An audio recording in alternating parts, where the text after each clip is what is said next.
اعوذ باللہ من الشیطان الرجیم بسم اللہ الرحمن الرحیم وبہ نستعین انہ خیر ناصر ومعین وصلی اللہ علی سیدنا محمد وآلہ الطیبین الطاہرین اللہم صلی علی محمد وآل محمد وعجل فرجہم۔ محترم ناظرین، السلام علیکم ورحمۃ اللہ وبرکاتہ۔ جو گفتگو آپ کے سامنے شروع کی تھی وہ آج کے جدید زمانے میں، آج کے پوسٹ ماڈرنزم زمانے میں ہم اپنے دین پر، دین اسلام پہ کیسے عمل کریں، اس کے حوالے سے تھی۔ اس سے پہلے والے پروگرام میں جہاں تک کہ گفتگو پہنچی وہ یہ تھی کہ کیا اسلام کا مطلب یہ ہے کہ ہم ترقی نہ کریں؟ کیا دین اسلام پر عمل کرنے کا مطلب یہ ہے کہ ہم قدم آگے نہ بڑھا پائیں، ہم پیچھے رہ جائیں، ہم دوسری قوموں کی بنسبت پیچھے رہ جائیں؟ تو تفصیل سے آپ کے سامنے ترقی کے مفہوم پہ کچھ باتیں پیش کی، اور ساتھ ہی ساتھ آپ کے سامنے یہ بتا دیا کہ اسلام جو دین اسلام ہے، دین حقہ ہے، اس کے اندر، اس کی تعلیمات میں اللہ تعالیٰ نے جو تعلیمات بھیجی ہیں قرآن کی شکل میں، یا جن لوگوں کو ہم لوگ کے لیے نمونہ عمل بنا کر بھیجا ہے، یعنی پیغمبر اکرم صلی اللہ علیہ وآلہ وسلم اور ائمہ طاہرین علیہم السلام، ان تمام حضرات کی زندگی میں، ان تمام حضرات کی سیرت میں ہمیں کہیں پر بھی یہ نظر نہیں آتا ہے کہ بینگ اے مسلم، کیونکہ سب سے بڑے مسلمان، سب سے بڑے فالوور آف اسلام کون ہیں؟ وہی اہل بیت علیہ السلام ہے، وہی پیغمبر اکرم صلی اللہ علیہ وسلم ہے، جو خود دین کو لے کر آ رہے ہیں، وہ خود تو اسلام پہ سب سے زیادہ عمل کرتے ہوں گے نا۔ تو بینگ اے مسلم، انہوں نے کبھی بھی ہمارے لیے ایک بھی ایسا کوئی پوائنٹ سامنے نہیں رکھا ہے کہ نہیں، آپ اگر مسلمان ہیں تو پھر آپ کاہل رہیے، کوئی مسئلہ نہیں ہے، آپ مسلمان ہیں تو آپ محنت نہ کریے، کوئی مسئلہ نہیں ہے۔ نہیں، ایسا کہیں پر نہیں ہے۔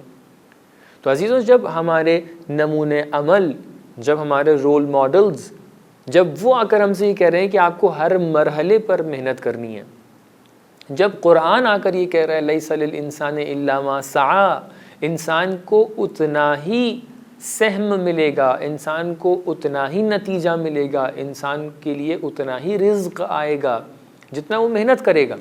اللہ تعالیٰ سب لوگ کے لیے رزق کو ڈسٹریبیوٹ کر کے بیٹھا ہوا ہے، لیکن ضرورت اس چیز کی ہے کہ آپ جا کر تلاش کر کے اپنے رزق کو لے کر آئیے۔ اللہ تعالیٰ کے رزق عطا کرنا، اس کا رزق عطا کرنا ایک بارش کے مانند ہے۔ اللہ تعالیٰ نے کسی کے لیے کسی رزق کو روکا نہیں ہے۔ ایک بارش ہو رہی ہے، اب ایک بارش کے اندر ایک انسان کاسا لے کر جائے گا، ایک گلاس لے کر جائے گا، اور ایک انسان بالٹی لے کر جا رہا ہے، اب بتائیے کس کا رزق زیادہ آئے گا؟ تو جو جتنی زیادہ محنت کرے گا اس کو اتنا زیادہ نصیب ہوگا۔ لہٰذا دین اسلام نے کہیں پر آپ کو اس چیز کا انسٹرکشن نہیں دیا ہے کہ آپ جا کر محنت نہ کیجیے۔ دین اسلام کے اندر ہمیشہ ترقی کا مفہوم چھپا ہوا ہے۔ تو لہٰذا جب دین اسلام کے اندر ہم کہیں پر بھی یہ نہیں دیکھتے ہیں کہ ترقی کے لیے رکاوٹ کوئی ہو، تو کیسے ہم کہہ سکتے ہیں کہ دین اسلام پہ عمل کرنے کا مطلب یہ ہے کہ ہم ترقی سے دور ہو جائیں؟ نہیں، ایسا بالکل بھی نہیں ہے۔ اسی چیز کو ثابت کرنے کے لیے آپ کے سامنے کچھ مثالیں پیش کی تھی کہ اگر آج کے زمانے میں پلٹ کے ہم دیکھیں تو بہت سارے ایسے مسلمان ہیں کہ جو ترقی یافتہ مسلمان ہیں۔ میں ہندوستان کی مثال آپ کے سامنے پیش کرتا ہوں۔ ہندوستان کے اندر جو سب سے ٹاپ بڑی کمپنیز ہندوستان کے اندر کام کر رہی ہیں، اس کے اندر 3-4 ایسی کمپنیز ہیں ٹاپ لیول پہ کہ جس کے مالک مسلمان ہیں۔ کیسے ہو سکتا ہے؟ کیوں؟ کیونکہ اس نے محنت کی ہے۔ تو لہٰذا ہم یہ نہ دیکھیں کہ کوئی اگر ترقی نہیں کر رہا ہے تو ہم اس کی پیروی کرنے لگیں۔ نہیں، آپ جو اچھی بات ہے اس کی پیروی کیجئے۔ اللہ تعالیٰ تو اس چیز کی تعریف کرتا ہے کہ اچھا شخص وہ ہے، اچھا مومن وہ ہے کہ جو یسمعون القول، سب کی باتیں سنتا ہے، ہر بات کو سنتا ہے، لیکن کیا کرتا ہے؟ جس کی تبعیت کرتا ہے وہ کیا ہوتا ہے؟ احسنہ ہوتا ہے۔ یعنی سب کی باتیں سننے کے بعد جس کی تبعیت کر رہا ہے وہ سب سے بہترین بات کی تبعیت کر رہا ہے۔ تو لہٰذا یہ بات سامنے نکل کے آئی کہ دین کے اندر ہم کہیں پر بھی کوئی ایسی تعلیم نہیں دیکھ سکتے ہیں، کوئی بھی ایسی ٹیچنگ نہیں ہے کہ جو ہمیں ترقی سے روکنے کے لیے کہہ رہی ہو، بلکہ ہمیشہ ترقی کی طرف جانے کے لیے کہا جاتا ہے۔ اسی لیے ہم یہ دیکھتے ہیں کہ جو لوگ ہم سے کئی 100 برس پہلے تھے، جو مسلمانوں کی سب سے پہلی نسلیں تھیں، ان کے اندر اگر ہم آ کر ان کو اینالائز کریں تو ہم دیکھتے ہیں ان کے اندر جوش، ان کے اندر جذبہ، ان کے اندر محنت بہت زیادہ تھی۔ آپ چاہے مسلمانوں صدر اسلام کی مثالیں لے لیجئے کہ جن کے اندر بہت ساری ڈیفینسو بیٹلز ہوئیں، جہاں پر مسلمانوں نے جا کر اپنی زمین، اپنے مال، اپنے لوگوں کی حفاظت کے لیے جا کر جنگیں کی۔ چاہے آپ ان کے بعد والے مسلمانوں کو لے لیں، چاہے آپ اسلامی علماء کی مثالیں لے لیں۔ مثال کے طور پہ آپ کے سامنے ابن سینا کی مثال پیش کر دیتے ہیں۔ ایویسینا کہ جو اس وقت پورے ورلڈ میں اس کی شہرت ہے، اور سب لوگ اس کے مرہون منت ہیں۔ اس نے اتنا زیادہ علم کے اوپر کام کیا ہے، کئی فیلڈز میں اس نے علم کے اوپر کام کیا ہے۔ آپ جابر ابن حیان، جبر یا گبر، جو بھی آپ اس کو نام دے دیں، اس کو دیکھ لیں۔ کیمسٹری کے اندر اس نے کتنی محنت کی کہ جو آج کیمسٹری کے اندر کتنے زیادہ لوگ جو ہیں اس سے استفادہ کر رہے ہیں۔ آپ ابن رشد، ایوروس کی مثال لے سکتے ہیں کہ جس نے بہت زیادہ انفلوئنس کیا یورپین اور ویسٹرن فلاسفرز کو۔ ابن سینا نے بہت زیادہ انفلوئنس کیا ویسٹرن فلاسفرز کے اوپر۔ بہت سارے علماء اس چیز کو مانتے ہیں کہ جو تھومس ایکوینس تھے، انہوں نے جو فلاسفی اور انہوں نے تھیولوجی کے اوپر جو اتنا کام کیا ہے، ان کے کئی ورکس بھی ہیں۔ اس میں ایک ہے سما نام کی بک۔ اس کے اندر وہ بہت حد تک کہ ابن سینا سے انفلوئنس تھے۔ تو آپ جب آ کر تاریخ کو پلٹ کر دیکھتے ہیں تو آپ دیکھتے ہیں کہ اس کے اندر جو مسلمان تھے، ایک زمانے میں کئی 100 سال تک کی مسلمانوں کی حکومت تھی۔ کون سی حکومت؟ پولیٹیکل حکومت کی بات نہیں کر رہا ہوں میں، علمی حکومت کی بات کر رہا ہوں۔ جہاں پر بھی بات آتی تھی کہ فلاں ٹاپک کے اوپر، تو مسلمانوں کا نام آگے آتا تھا۔ آپ آ کر اگر بہت ڈیپ میں انالائز کریں تو آپ دیکھیں گے کہ حتیٰ رونیسانس کا بھی ایک لنک جا کر کہاں سے ملتا ہے، کیونکہ ایک مسلمانوں نے اس قدر اس حوالے سے، ترقی کے حوالے سے اس بات کو سامنے رکھا تھا کہ دین ترقی کو ایکسیپٹ کرتا ہے۔ اس طرف سے جو یورپین جو مڈل ایجز تھیں یا اس کے بعد کا زمانہ تھا، اس کے اندر جو ہے ایک طریقے سے ترقی کا معنی وہاں پہ بند کر دیا گیا تھا کہ بھائی علم کی طرف جانا یہ بالکل بھی منع ہے، جو دین کہہ رہا ہے ایک دم وہی صحیح ہے۔ تو وہاں پر جو مخالفت دین کی ہوئی تھی، وہ مخالفت ہر دین کی نہیں ہوئی تھی، وہ وہاں والے دین کی ہوئی تھی کہ جہاں پر دین مسیحیت کو غلط بنا کر پیش کیا گیا تھا۔ لہٰذا وہاں پر اس طریقے کا اتنا بڑا ایک ریولیوشن آیا۔ لیکن اس کا ایک لنک یہاں پر بھی آتا ہے۔ کیوں وہاں پر اس قدر اس چیز کو سوچا گیا؟ کیونکہ دیکھا کہ ایک دین ایسا بھی ہے کہ جو ایک ترقی کے ساتھ ایک ہمراہ ہے، وہ ترقی کے لیے روک نہیں رہا ہے۔ اتنے علماء سامنے نکل کے آ رہے ہیں کہ جو ترقی کر رہے ہیں، اس کا مطلب یہ کہ یہ دین ترقی کو پوری طریقے سے مانتا ہے اور ترقی کو سپورٹ کرتا ہے۔ تو لہٰذا اب بتائیے غلطی کہاں سے ہے؟ اب یہاں سے ہم کنکلوژن لے سکتے ہیں کہ اب غلطی اگر ہم دیکھ رہے ہیں تو اس کے دوسرے ریزنز ہیں۔ اگر ہم یہ دیکھ رہے ہیں کہ ہمارے معاشرے میں مسلمان پیچھے ہیں تو اس کے دوسرے ریزنز ہیں۔ اس کے بہت سارے تو پولیٹیکل ریزنز ہیں کہ بھئی آج کے زمانے میں مسلمان کچھ ہی عرصے پہلے پلٹ کے دیکھیں ہم 100 سال 50 سال پہلے تک کے، تو بہت سارے ریسورسز مسلمانوں کے پاس تھے، لیکن بہت ساری کالونیز ایسی بنائی گئیں، بہت سارے ویسٹرن کنٹریز نے آ کر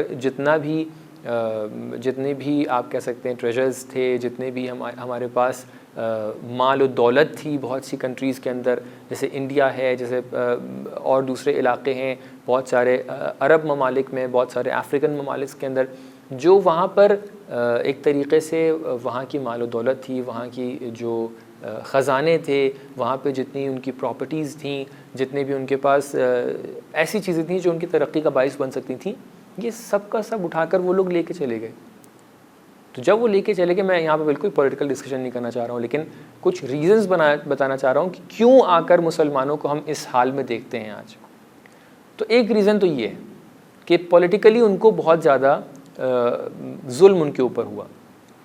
دوسرا ریزن یہ ہے کہ بہت سارے لوگوں نے اسلام کے حقیقی معنی کو تبدیل کر دیا، کیونکہ بیچ میں بہت سارے ایسے لوگ آئے کہ جنہوں نے اپنے فائدے کے لیے آ کر دیکھا کہ اگر یہاں پر ہم حقیقی اسلام کو پیش کر دیں گے تو ہمیں فائدہ نہیں ہو پائے گا۔ لہٰذا یہ تحریف کا سلسلہ یا بدعتوں کا سلسلہ جو تھا وہ بہت سی جگہ پر رائج ہوا، بہت سی جگہ پر آپ کو میں ایک تاریخی مثال آپ کے سامنے پیش کرنا چاہتا ہوں۔ امام کاظم علیہ السلام کا زمانہ وہ زمانہ تھا کہ جہاں پر امام کاظم علیہ السلام نے ایک بہت ہی بڑا نیٹ ورک بنایا تھا، فائنینشیل نیٹ ورک، کہ جس میں امام کے وکلاء بہت زیادہ تھے۔ امام کاظم کے وکیل جگہ جگہ پر بہت زیادہ ہوا کرتے تھے، اور جتنے بھی شیعہ لوگ تھے امام کاظم کو فالو کرنے والے، وہ کافی مقدار میں امام کاظم تک کے اپنی رقومات کو بھیجتے تھے، اور امام کاظم کے جو وکلاء تھے، جو وکیل تھے، جو ان کے ریپریزنٹیٹیوز تھے، انہوں نے کافی حد تک کے لوگوں سے اس چیز کو ریسیو بھی کیا تھا، جو ایک کافی عظیم مجموعہ تھا۔ اس کے بعد امام مثال کے طور پہ انسٹرکشنز دیتے تھے کہ مثال کے طور پر اگر ایران سے کوئی مال آ رہا ہے کہ جو رقم شرعی ہے، سہم امام ہے، سہم سادات ہے وغیرہ وغیرہ، تو اس کو وہاں پہ خرچ کیا جائے۔ انسٹرکشنز دیتے تھے کہ اگر مصر میں کوئی ہے تو وہ وہاں پہ خرچ کرے، اگر مثال کے طور پہ شہر رے کے اندر کوئی ہے تو وہ وہاں پہ اس طریقے سے خرچ کرے، اگر کوئی مدینے میں ہے تو وہاں پہ اس طریقے سے خرچ کرے، عراق میں ہے تو اس طریقے سے خرچ کرے۔ تو ایک پورا نیٹ ورک بنا ہوا تھا، لیکن یہ نیٹ ورک امام رضا علیہ السلام کے زمانے میں آ کے ایک طریقے سے کافی حد تک کہ تبدیل ہو گیا۔ اس کے تبدیل ہونے کا ایک بہت بڑا ریزن یہ تھا کہ امام کاظم علیہ السلام کے جو وکلاء تھے، کیونکہ یہ ڈیبیٹیبل ٹاپک ہے، انشاءاللہ اس کے اوپر کبھی اور تاریخی ہسٹوریکل بحث ہوئی تو اس کے اوپر اور روشنی ڈالیں گے، لیکن بہت سارے وکیلوں نے امام رضا علیہ السلام کو امام ماننے سے منع کر دیا۔ کیوں منع کر دیا؟ بہت ہی واضح سا ریزن سامنے موجود ہے، کیونکہ ان کے پاس کافی مقدار میں پیسہ جمع ہو چکا تھا۔ پیسہ جمع ہو جانے کے بعد اچھوں کی نیتیں خراب ہو جاتی ہیں، تو لہٰذا بہت سے لوگ ایسے تھے کہ جو ایک مختصر وقت کے لیے امام کے ساتھ لنک ہوئے تھے اس نیٹ ورک میں، لیکن انہوں نے بعد میں امام رضا علیہ السلام کو امام ماننے سے انکار کر دیا، اور اسی وجہ سے ہم دیکھتے ہیں کہ کئی فرقے ایسے تھے کہ جو امام کاظم علیہ السلام کے بعد سے وجود میں آئے تھے، کہ جن کا دعویٰ یہ تھا کہ امام کاظم علیہ السلام وہی آخری امام ہے جن تک کہ ہمیں رہنا چاہیے، یا انہوں نے ان کے بعد وکیلوں کو امام مان رکھا تھا، یا انہوں نے یہ کہہ دیا تھا کہ امام کاظم علیہ السلام غیبت میں چلے گئے وغیرہ وغیرہ۔ تو پوائنٹ یہاں پر آپ کے سامنے جو اگزامپل پیش کرنا چاہ رہا تھا وہ یہ تھا کہ بہت سے ٹائم یہ ہوتا ہے کہ امام سے جڑا ہوا شخص بھی کوئی ہے، وہ بھی جب اتنی ویلتھ دیکھتا ہے تو وہ آ کر کیا کر دیتا ہے، آ کر اس کا دین ڈگمگا سکتا ہے۔ لہٰذا آج کے زمانے میں بھی اگر ہم دیکھ رہے ہیں کہ مسلمان ترقی نہیں کر پا رہے ہیں، تو اس کا ایک ریزن یہی ہے کہ بہت سی جگہ پر بہت سے لوگوں نے اپنے ذاتی فائدے کے لیے، اپنے پرسنل انٹرسٹ کے لیے آ کر کیا کر دیا، دین کے مفہوم کو تبدیل کر دیا، جس طریقے سے چاہا ممبر پہ بیٹھے اور انہوں نے دین کا مفہوم تبدیل کر دیا۔ اس کا نتیجہ کیا ہوا کہ جو ان کے فالوورز تھے انہوں نے اس پرٹیکولر آئیڈیا کو، اس اوپینین کو فالو کرنا شروع کر دیا۔ نتیجہ یہ ہوا کہ مختلف جگہوں کے اوپر جب اسی کو آپ دیکھیں کہ شاخ بن کے اس طریقے سے سوچئے کہ ایک سینٹرل دین ہے، اور پھر ہر کوئی اپنے ایریا میں اپنی مطابقت سے دین کو بیان کرنا چاہے، تو کتنے انشعابات، کتنے الگ الگ شعبے دین کے بن جاتے ہیں۔ اور یہی ہوا آج کے زمانے میں، آپ پلٹ کے دیکھیں تو کتنے شعبے بن چکے ہیں دین کے، کتنے شعبے بن چکے ہیں مذہب کے۔